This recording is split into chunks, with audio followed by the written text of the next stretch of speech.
So just like real quick, my initial take: excessive amounts of close-up eye contact is highly intensive. I find this very true. I have a large monitor. I also think that's so my camera's in the middle, so I'm constantly moving back and forth, and I'm worried that people are taking me not looking directly at the camera as like, I'm not paying attention or something along the lines, and we're constantly multitasking. So I think that's very real. The seeing yourself during video chats, I think that is very true. Yeah. I think that's nice that in certain video conference applications you're smaller, so you don't have to focus on yourself, but the presentation, if someone's screen sharing or the rest of the audience is the focal point, which I actually really like. I think that's a good design decision. Well, in the article for Stanford, they do actually, for each one of these points, they do offer solutions, and a lot of it is like, what are we doing? Let's do the solutions. Yeah, no, they actually did exactly what you recommend, what you suggested, and like changing the interface. So like solution number one is like, recommend taking Zoom out of full screen mode. So then it's like, you're reducing the amount of video screen and then maybe focusing on an activity. I don't think I've ever done. I never do video conferences in full screen.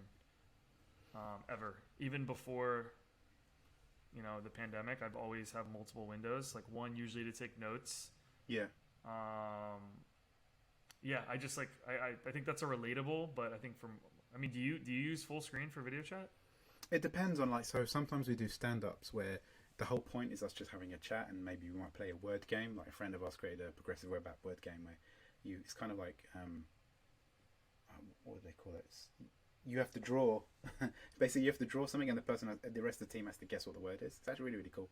It's quite funny as well, and because like you're trying to draw with a mouse, and it's just hilarious. And so in those kind of things, either you will have the drawing game will be full screen, or like when we're just doing the initial, hey, how's everyone doing? Is everyone cool? Whatever, that will be full screen.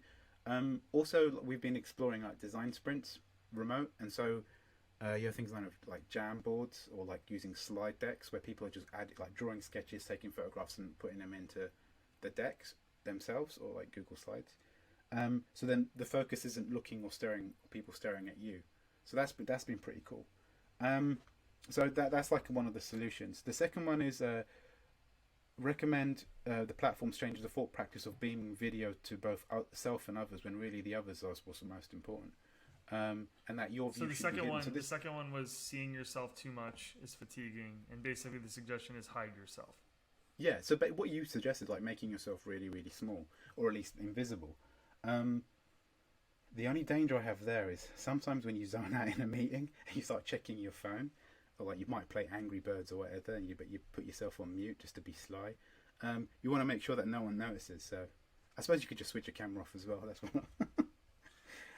Yeah, that's one option. So another solution is that recommending people think more about the room that they're conferencing in. This is again about reduced mobility. So I've seen people will put cameras further away, or they might use a treadmill. Again, I mean, this is kind of like means. It depends.